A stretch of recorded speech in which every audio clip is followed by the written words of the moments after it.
اور یہ سٹیٹمنٹ یہ تھی کہ ان کا جو بندہ ہے یہ قاسم رونجو جو مبینہ طور پر ابڈکٹ کیا گیا، اس کو اٹھایا گیا اور پھر جس انداز میں اس مریض آدمی کو لایا گیا ووٹ ڈلوانے کے لیے، تو وہ کہتے ہیں کہ اس پر پریشر ڈالا جا رہا ہے کہ یہ پریس کانفرنس کرے اور تردید کرے جو پہلا انہوں نے بیان دیا، اور بالآخر پریس کانفرنس تو نہیں لیکن ایک پریس کانفرنس سمجھے ان کی ویڈیو آ گئی ہے، اور وہ ویڈیو جو ہے اس کے اندر وہ کہہ رہے ہیں، کیا کہہ رہے ہیں بھائی یہ سننا ضروری ہے چونکہ آج مجھے پارٹی کے سربراہ نے اور ان کے کارکنوں نے، جو ایم پی ہیں، کچھ 2-3 ایم پی اور ان سب نے لے جا کے سینیٹ میں ایک پریس کانفرنس زبردستی کروائی ان سے، اور وہ ٹوٹل فیبریکیٹڈ جھوٹ اور اس پہ مبنی ہے، اور یہ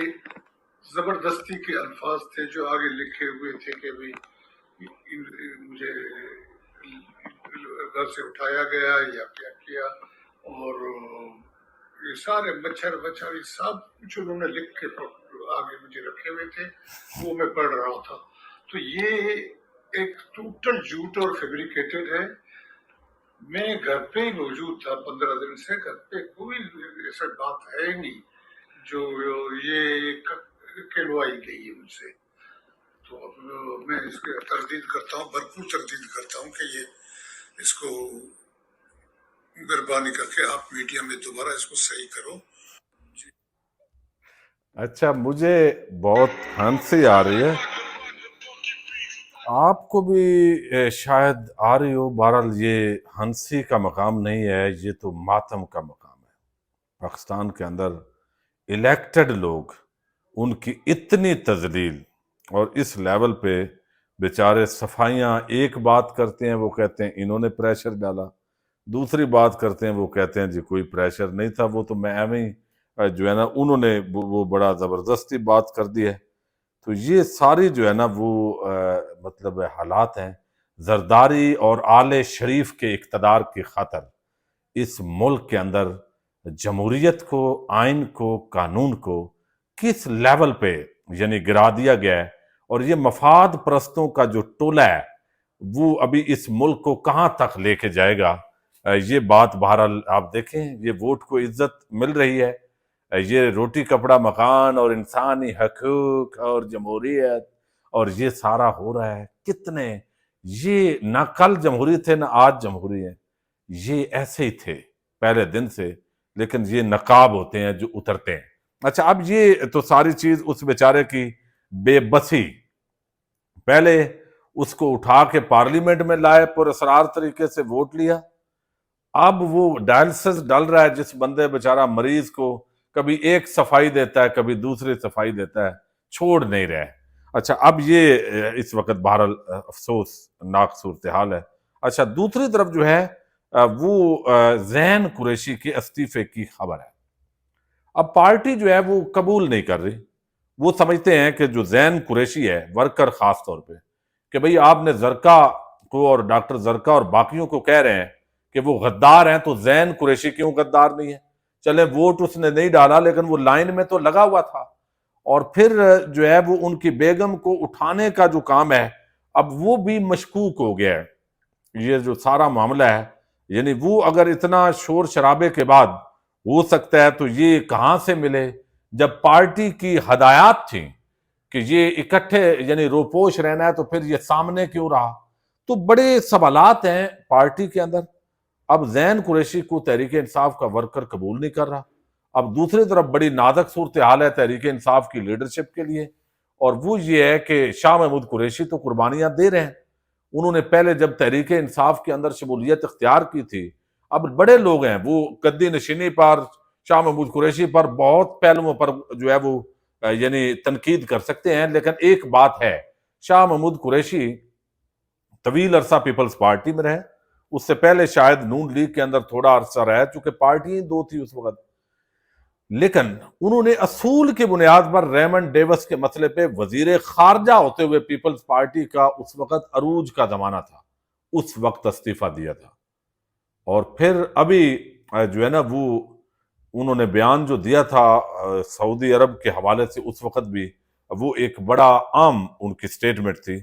تو یعنی ایک مشکل وقت کے اندر ایک طرف والد کی قربانیاں ہیں، بیٹے نے اگر کیا ہے تو میں سمجھتا ہوں تحریک انصاف کی جو لیڈرشپ ہے وہ سمجھ سکتی ہے، ان کا ووٹ بھی نہیں ڈلا. اور پھر یہ ہے کہ اس کے اندر جو ہے وہ ان کے والد کو اور خاندان کو دیکھنا پڑتا ہے.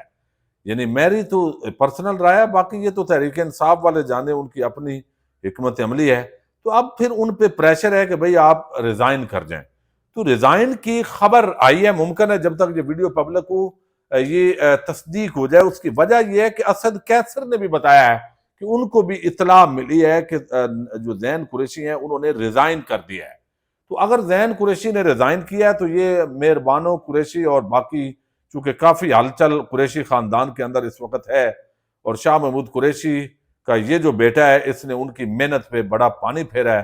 اور مجھے یاد ہے ہمارا ضلع منڈی بہودین کے اندر بھی اسی طرح معاملات ہوئے تھے. ندر محمد گوندل تھے، وہ ندیم افضل چند کے ماموں ہیں، پھر وسیم افضل چند وہ بھائی ہیں. تو یہ دونوں پی ٹی آئی کے اندر ہی تھے، بعد میں ان کو علیحدہ ہونا پڑا. لیکن جب ندیم افضل چند چھوڑ گئے تو اب یہ کہتے بھی رہے کہ ہم پی ٹی آئی سے سنسیئر ہیں، ہمارے حلقے اور ہیں، ہم کر رہے ہیں. لیکن پھر پارٹی کو ان پر اعتماد نہیں بنا.